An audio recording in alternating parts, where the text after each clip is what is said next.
go live a little bit and talk about families today. We're going to talk about families, and we're going to talk about the people who helped build the tombs, the people who helped build the tombs of ancient Kemet and the New Kingdom. So I hope all is going well with you. I hope that things are well with you and your family. And I want to talk a little bit today about virtue and about family values and things that help us with in terms of being strong. Because, if you've been following me for a while or just listening to some of this content, I just don't talk about history from history's sake, just to mention facts or to say they say things about certain people who lived in the past, but it's also to say, what can we take about their lives? What is it about their lives that we should remember, that we can remember? What message do they give us?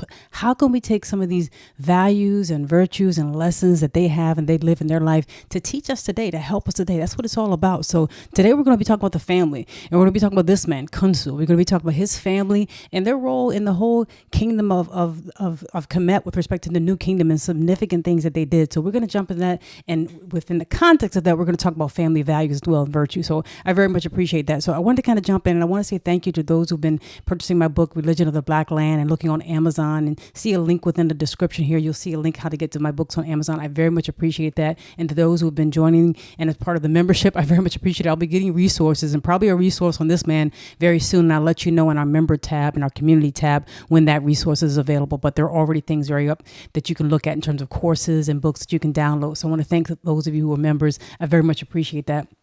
So God bless you. And it's just $4.99 a month. I want to talk about it. So let's jump into talk about Khonsu. Let's talk about him and who was he and why was he significant. And as we talk about the title of this is the people who built the tombs. So when you think about ancient Kemet, you think about the magnificent tombs and some of the things you see with respect to things that were happening in the New Kingdom. We see these magnificent, beautifully made artifacts and structures and carvings and all kinds of very skilled craftsmanship. And I'm speaking specifically during the New Kingdom in this particular time, but you see it throughout Kemet's history, right?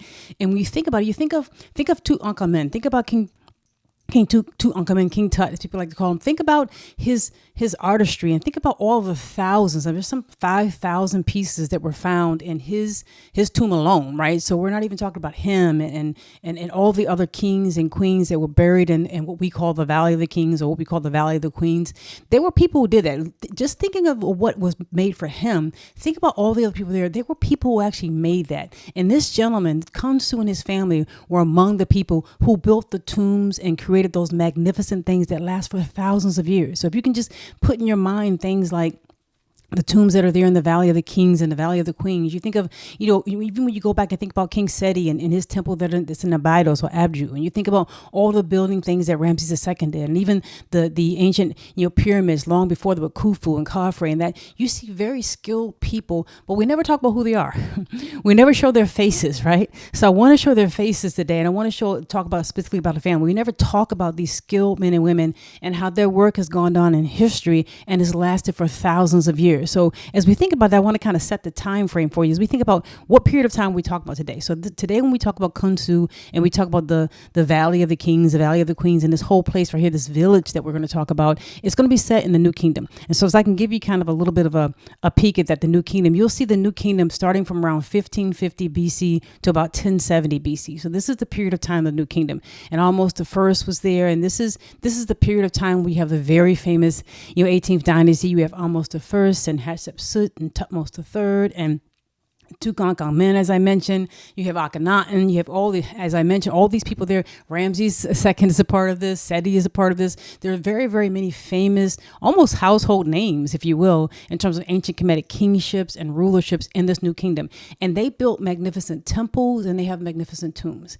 And when we learn about ancient Kemet, we learn a lot about them from their tombs. And so when we talk about this whole period of time during the New Kingdom, we're going to focus on their tombs and we're going to focus on who built them, because there's so much information. There's so much historical content that's included in a tomb of a Kemetic person, in particular a king, or they could have been a scribe or whoever they were. We find so much about their lives from their tombs because it's a part of the religious belief, and so much was put in there. And when you think about the tombs and what was put in it, people like this man and his family were the ones who made it. They were the ones who built the tombs for the Valley of the Kings, if you will, King Tutankhamen and Ramses II and various places that around there. They were the ones who actually built all the artifacts. And just as I mentioned, in King Tutankhamen's tomb alone, there were more than 5,000. There were some 5,000 artifacts.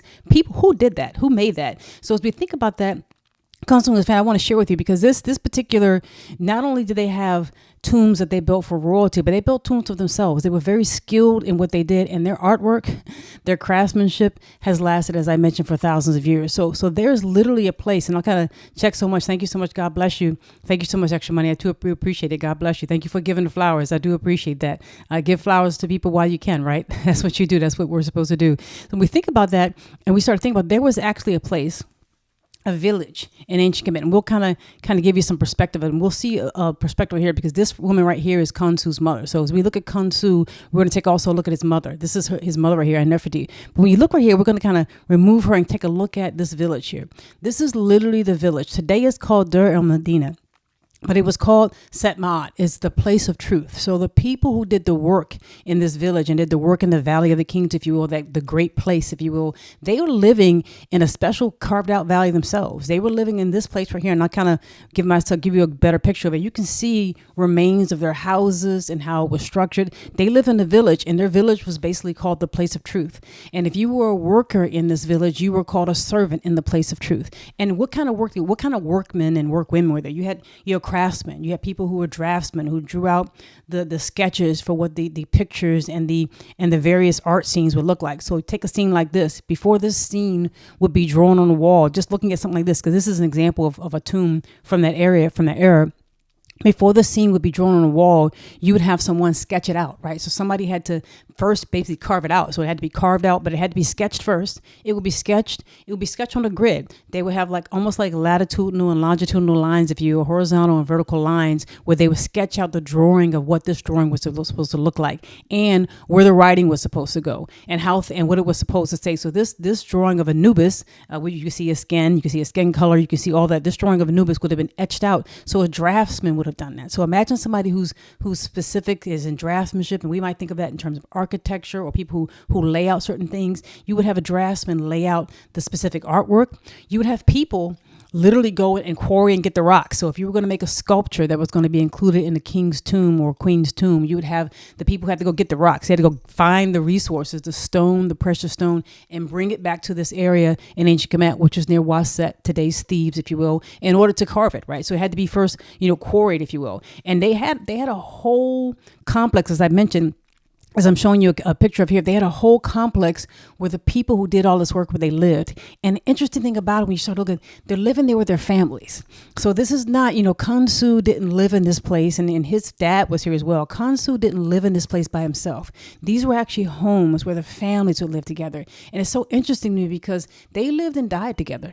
They lived here and they died here, and they had family tombs and family, crypt, if you will. They had family cemeteries and burial places and burial shafts, which we'll talk about in a minute. So this was literally a place, when you think about ancient Kemet and you start to think about what did the individual mean, and what was it for an individual? What was it like for an individual? It wasn't just one person. You literally had families living in this grid-like layout in this village, and they would have, husband, wife, children. And a lot of times the children, in particular the men, would fall in line and would do the similar types of work as their dad did. So they would kind of go into the family business, if you will. So as I think about him and I think about Khonsu and I think about the people who build the tombs, I think families.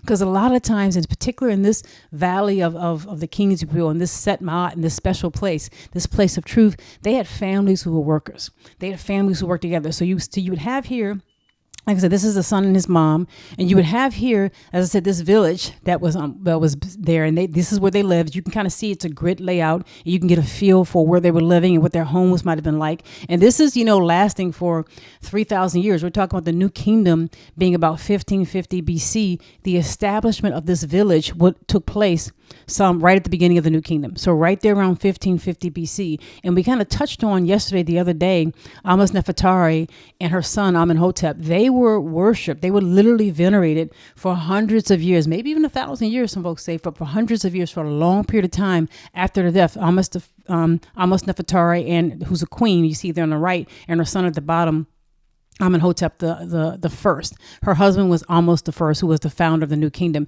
She and her son were venerated by a lot of the workers at this village because they helped to kind of commission the village. But they helped to kind of push things and become patrons. And people would honor them and respect them and see them as deities themselves. And it's said that a lot of the artifacts you would find, a lot of the people in this village would have some type of depiction of Iineferty as well as Amenhotep the first. It was not uncommon to find some type of sculpture and depiction, if you will, of them inside the homes and like the main living area of the homes of the people who lived in this village, who were doing the work at this village. So they were the craftsmen, they were the painters, they were the carpenters, they were the artisans, they were the quarry people, they were the sculptors, they were the draftsmen, all the people who did all the work that put these scenes on the walls in the Valley of the Tombs, in the Valley of the Kings, in their tombs. They were the people who were living in this village.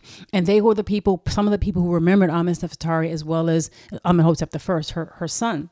And so they were very devout, as you know, they were very, strong in their belief system, if you will. And as you look at that, there were kind of three main areas, if you will, of this whole area. So if you think about it, it was kind of sectioned into three areas. So their location for where they lived, the village where they lived, the place of truth, which is called the Set-Maat, the village where they lived was not far, obviously, from what we call the Valley of the Kings or the Valley of the Queens. But inside their village where they lived, they had their homes, as you can see, an outline of their homes there. And the far back, all the way up right here, you will see that's kind of like the remains of some temples. So they had temples to Heru, a temple to Amen, of course, because Amen would have been, the patron deity and the expression of God that was really highly venerated in Auset at that time. Later on, you would find the Ptolemies, some of the Greek rulers, much later on, 1,000 years later, would also kind of refurbish this area and add a couple temples there. But this is going back to temples. So you had a temple area right back there. You had the area where they lived. And then you also had tombs. So the people who were craftsmen, this is very interesting to me, they built their own tombs. So they built, and they had, obviously they had the skill. It's almost like having a person who can code, who can do computer coding today, and they are writing their own programs, right? So these men and women who were craftsmen and, artisans and sculptors and painters and scribes and all that type of thing, they would build their own tombs. And they had a cemetery in this whole complex as well. And the cemetery is where you found out God bless you. Loyalty. Yeah. We're going to talk loyalty and love your work. God bless you. We'll talk about because that's going to be very important. They would have a cemetery in this area as well. And the interesting part about the cemetery, because I want to show you an image of a couple of the cemeteries there as we kind of look at it. Now, when I look at their cemeteries, because their cemeteries were in this village complex as well. And their cemeteries were grouped by family. And I noticed something when I looked at their cemeteries and started looking at it. So this right here is just a depiction of a picture of one of the Meroitic cemeteries. So this is a Meroitic pyramid from much later on, over 1,000 years later in the Sudan, in the southern part of what was ancient Kush. So this would have been built way later, if you will. And when I take a look at that, and look at these mirror, and as you see right here on the left, and I'll kind of remove myself from the picture. On the left, you see a Meroitic pyramid, which was made by the Kushite people, probably, like 300 BC. So a long time after this village, and after the New Kingdom.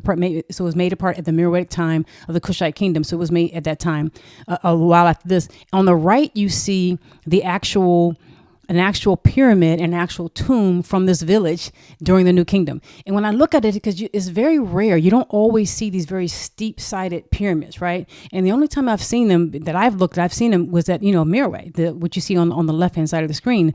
But they also had these steep-sided pyramids, very, very similar in structure, in this village that's Set-Maat, that's in the New Kingdom in ancient Kemet. So here you have a Kushite the pyramid years later for royalty. And here, this is an artisan's cemetery and tomb in the New Kingdom in this village of Set-Maat. So as a part of the New Kingdom. So as I look at that, you kind of get a better idea. I want to kind of talk about that a little bit because these tombs, just so you can get a better look at it, these tombs are remarkable. So you can see these were steep-sided pyramids.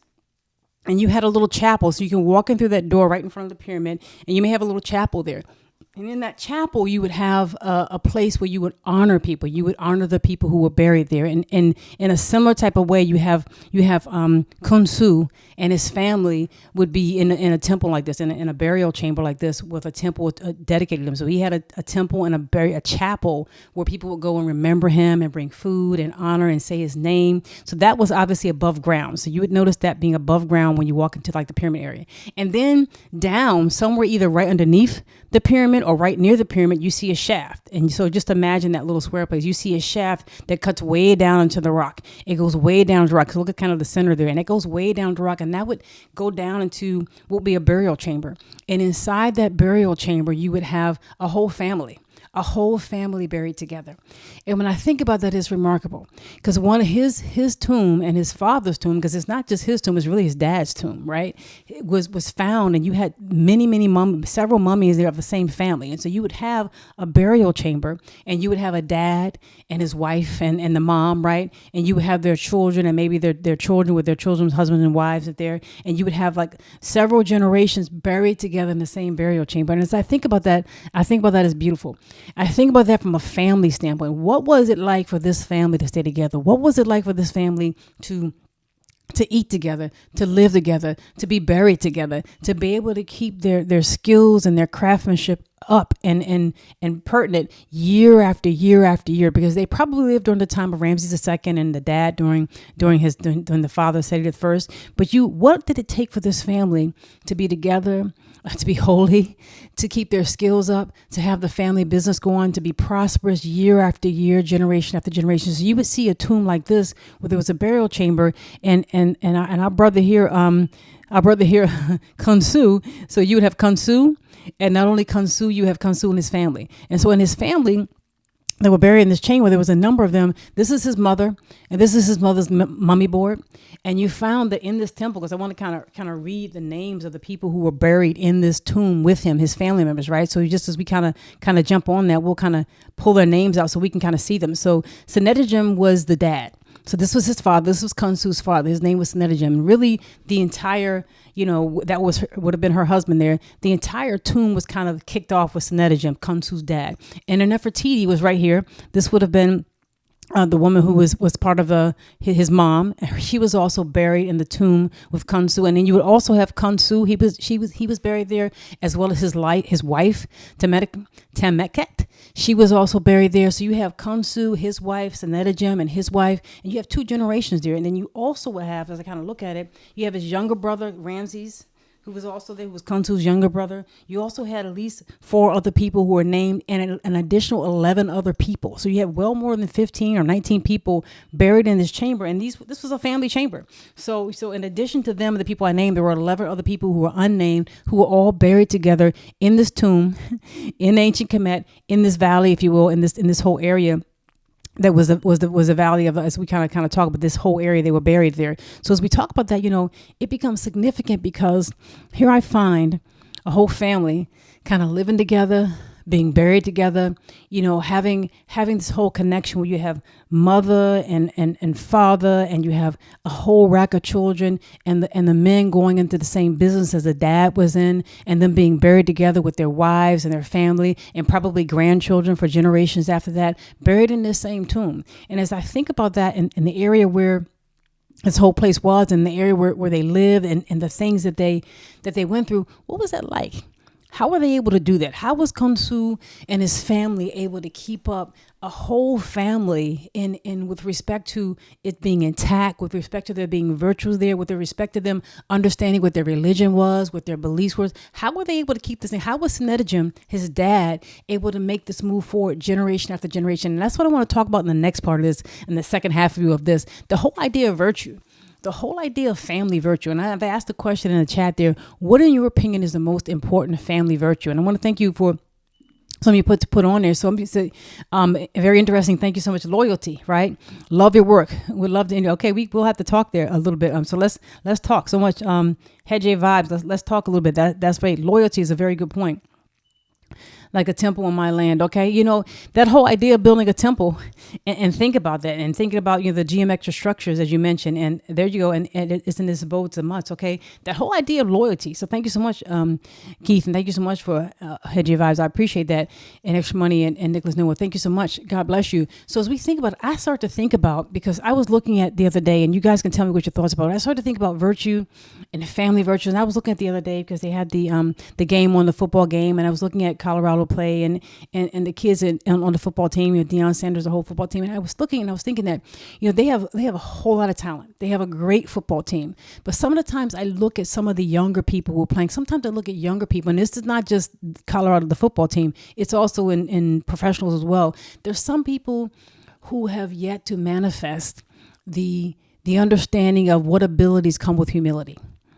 And what I mean by that is when I think about virtues and I think about what makes you strong, the idea of celebrating your own strength and celebrating what you do, a lot of our kids are being taught, even by the music that we listen to, the music that they listen to, in terms of music that, call the other person bad words and that type of thing. And the whole idea of building yourself up by putting somebody else down. So the children who are listening to this may not know that that's the message that they're getting. They may not know that. They just may be vibing on it and getting pumped up with it, but not understanding they're getting messages that not really help them from a moral standpoint. And I'll kind of tell you what I mean, because, I know a lot of people will say, the N word, and they'll say things like that. I've always said very few people, I know a lot of people have heard that word and been called that word just before they died. I know a lot of women who've been called that word or the B word just before they were beaten or before they were killed. That whole idea of calling someone the N word or B or calling somebody a name, a lot of times people who want to put somebody else down, they use that as a way to prop themselves up. And that is a sign of weakness. And there's no power that comes from that. How do you develop a family, generation after generation, where you respect one another and you have virtue as your power? And I think about people, and I talk about Muhammad Ali a lot. And I think a lot of people, especially in sports, obviously like Muhammad Ali and they respect him. But I think one of the things that people forget, or we're not teaching our children how to develop, is how do you be great at what you do and also be virtuous? Because really his power was in his morals. His morality. He could have been the greatest boxer in the world, and he had to back it up in the ring, obviously. But if he didn't take the stand that he took when he had a chance to, and he was willing to risk the belt, he was willing to risk the championship, his financial situation, his whole career, to say, I'm not going to go kill brown people over there who've never done anything to my family, never, raped my mom, never did anything bad, never called me the N-word. Why would I go kill them? Why wouldn't I fight for people who are hurting me here? Why wouldn't I stand up? This was a man who stood up on virtue, and it is your virtue that makes you strong. It's virtue that gives us strength. And I think that we miss that in some of the ways we teach our children. And when I think of Khonsu, when I think of Sennedjem, when I think of Iineferty, and I think of this whole family, I think of virtues. When the Kemetic people talked about what they value, when they put these things on the wall, the things that they value, what was important to them, they were talking about Ma'at. This whole place was the place of truth. They were talking about Ma'at, living truth, being able to live in a way where your own soul doesn't convict you. Imagine living in a way where your conscience does not convict you. Where you are treating people well, where people cannot accuse you of doing wrong and be telling the truth, because you treat people in a good way, where you don't make people to cause fear, where you give the boatless man a boat, where you feed the hungry. Literally, when you read the Beatitudes, if you read that and compare it to some of the Kemetic writings that are on the walls of the tombs of some of these people, it reads like the Beatitudes. I showed mercy to those who need it. I gave the person who was a widow some place to stay or help them. I gave the person who was hungry, I fed them. And when I think about that, what they were really saying in this is that virtues give you strength. You don't have to, stand on top of somebody and brag over somebody and say, this is how I killed you, or this is what I did to that so-and-so, and that makes me good. That doesn't give you power. They're literally saying that God's spiritual power works through virtue. God's spiritual power works through Ma'at. That's literally why Ma'at was successful. That's literally why the truth and righteousness was so important, and your heart was weighed against a feather, is because God's power and God's grace and blessing in your life comes to you through morality. Through what you do. Think about that. Ma'at was so significant, and so was Tahuti, which represents the mind of God, the will of God, the scribe of God, taking down what you say, taking down God's plan, bringing forth God's plan for your life. That becomes a significant part of it. So as you are manifesting and looking at and understanding God's plan for your life, and then understanding that morality and righteousness are the key to unlocking that power in your life for things to open up for you, then you understand, I got some skin in the game. I got some things that I must do. It's not just about what I don't do. It's about what I do, what I am, what I become. You start to realize that that's become the significance of it. So as I'm looking for God's plan in my life, there's some things I must do, and it's unlocked by my morality and how I treat others, how I see myself. Now I got some things going on. I got generational stuff going on, because I can sit down and tell my children and the people who are in my family that, I respect you, that this is, we live a family of respect. No, you don't call your brother that. No. You don't say this thing to your family because we operate in yourself, because that's where God's power comes from. That's where our peace comes from. That's where we get to be able to operate as a family and not have arguments or not have things convict us in terms of our own consciousness by and our own conscience by doing things wrong to one another or the people outside of it. This is how we live as a family. No, we're not going to call each other that kind of things. There are people who literally play with fire by calling each other wrong names and developing that in their family, laughing at immorality. And I don't get the impression from what I've seen about Khonsu and his family and just reading about Kemet that that's what they did, that they played around with a lot of those things, that they were serious about their morality. And obviously their skills and their craftsmanship lasted for years and years. And I want to kind of mention this, and I want to hear what your thoughts are. I'm interested to hear what you think about this. But I was thinking, because I know several people, not just one person, several people who, we talk about as we give to the church. And when we give to the church, a lot of times we'll give obviously money, and some people will give their last dime, which I get it. Okay. If that's what you choose to do, that's what you want to do. You're giving your last time to God. But there are people who will give money to the church at the expense of like their own family, at the expense of paying the bills in their own house. And so I think it's my position, and I want to hear what you think, that when you do for your family, when you take care of the ones that God has put in your life, and I know there are going to be different, family dynamics that are going on. So I'm not saying don't use wisdom. You sprinkle wisdom on everything you do, don't use wisdom. But when you begin to take care of the people around you and understand how you can create generational wealth, not just generational wealth, generational peace. Imagine generational Maat. Imagine if your children and your grandchildren were just as holy and righteous as you are.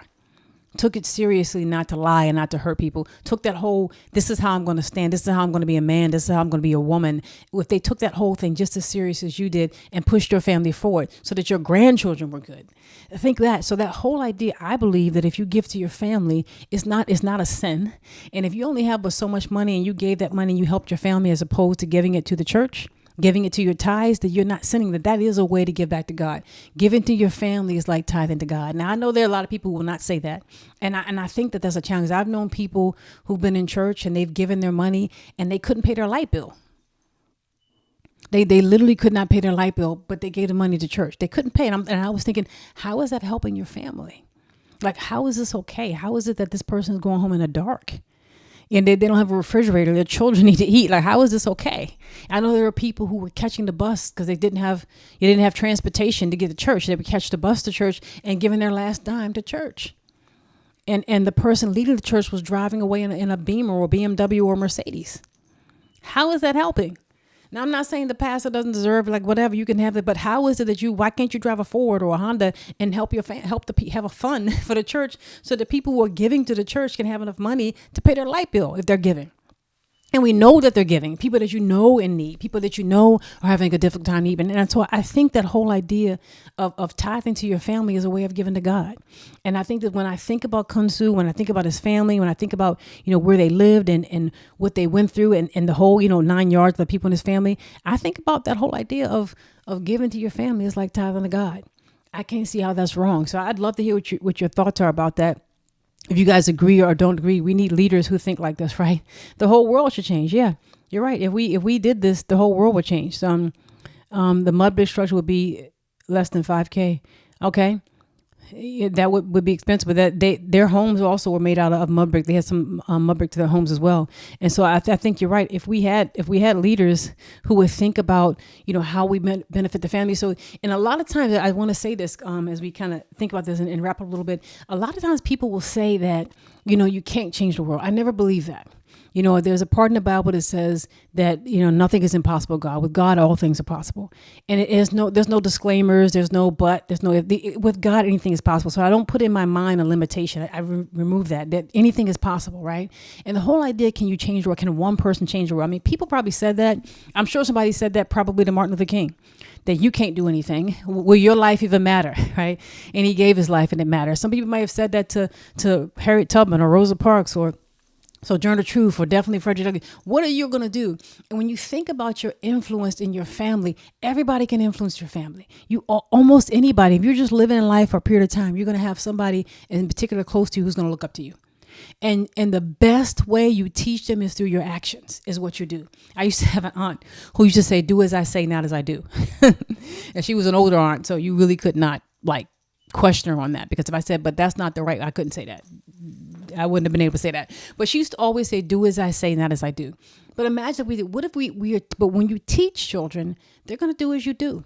You can say it, and that's going to be significant. You got to say it, but they're going to watch your behaviors. What if we were able to teach our cousins, our nieces, our nephews, our children, this is how you behave. This is how you handle a tough situation. This is how you pray. This is how you look at yourself and from a divine perspective. This is how you respect yourself. This is what you call yourself.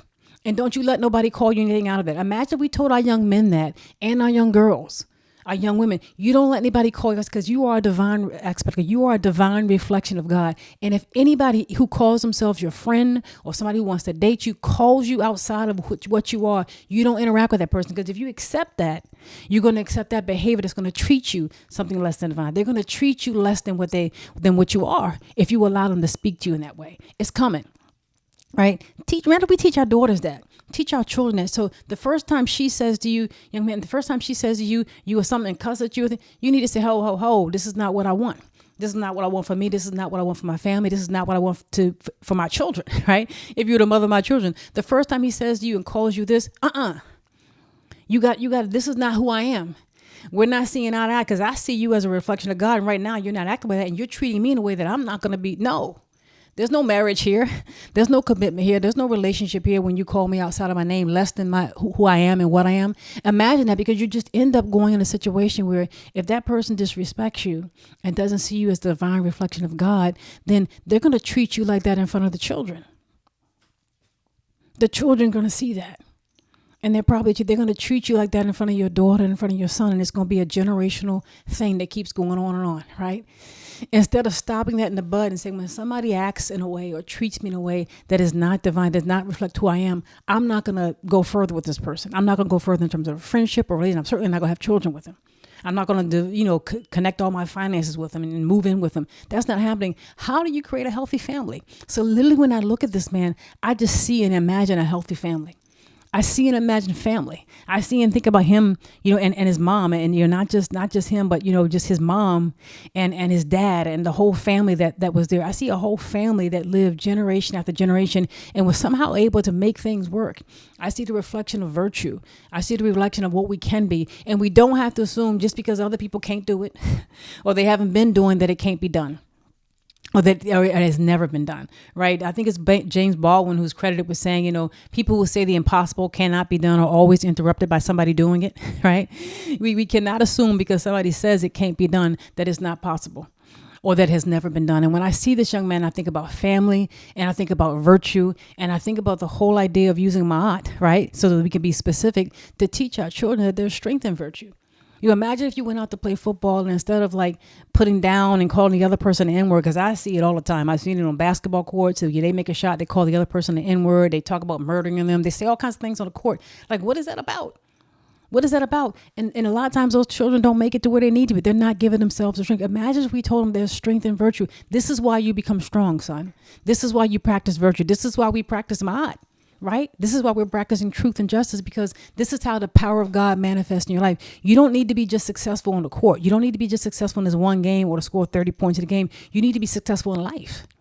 You need to have successful finances. You need to have a successful family. You need to have a successful career. You need to have a healthy view of yourself. You need to be healthy mentally and spiritually and physically. You need to be healthy in so many ways. It's not just this one 30-point game. And virtuousness and morality helps you do it. It helps you get there. And I think that the place that it becomes the teaching is where, as we less than divine, we should not be treated, or we should not treat others. Yeah.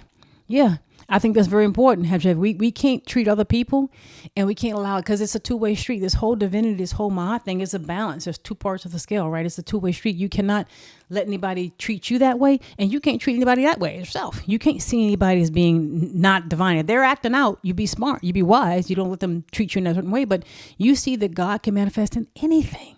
Literally everything around you is something that was made by somebody else. And most of it was made by God. If you look at it at an atomic level, pretty much everything you see are made out of atoms. They're pretty much the building blocks were made by God. People didn't make the building blocks. People will say we're doing a lot of amazing things in science, but we didn't make the atoms. We are literally taking building blocks that have their own properties, observing those things and putting them together in ways that are new, that are innovative, that help us, right? But we didn't make the ingredients. And we didn't make the ingredient. We're using the ingredients that were already here. We're using literally the stuff, including our own minds that were already here when we got here. And we're using that to create, even our own minds, using that to create things. So it becomes significant that, God is manifested in everything. It's not just you and me, it's everything. The animal I didn't create, the person, it's everything. And I should treat everything like that. And I should demand that I be treated like that. And then when you start to do that, it will make sense that God is creating a world that the idea of destroying itself, the idea of putting another person down or being evil to someone else is it's like suicide. It's like the antithesis, like you're killing and destroying yourself. You're hurting your own family. You're hurting your own community. You're hurting your own world. Why would you do that? That's nothing but a destructive way. And obviously we see where that leads down. It leads to destruction. It leads to death. It leads to a pathway that's not functional. How do you build a functional family? How do you build a functional house, right?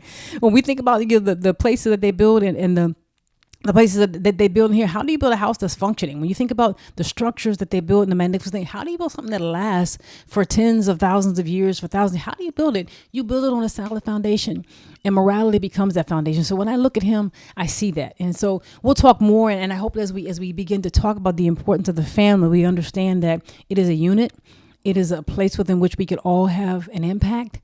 You can share these information. And I ask you to share this stuff with your family. Talk to them about it. Get their feedback. Talk to our children about Khonsu. Share this video with them. Whatever content you want to share it with them. And as you know, if you are members, a lot of these things I have downloadable content that you can download if you're a member. And I will do a short kind of big book, if you will, a short kind of mix on Khonsu and his family, so you can have it. So I thank those who are members, and I thank those who are able to give and willing to give $4.99 a month. It helps me continue to do this. I'm going to put together a piece on Khonsu and his family to kind of dig deeper into, give you more pictures and dig deeper into that so that you can share with them. Talk to your children about him. Say, what is this man? How did he do this? How did this family stay together for so many years? How did this family live together and to build their structure together? What did they do? And then have that kind of conversation with your children. So I appreciate it so much for you watching. Thank you so much. God bless you. Thank you for listening, and I'll talk to you soon. Thank you very much.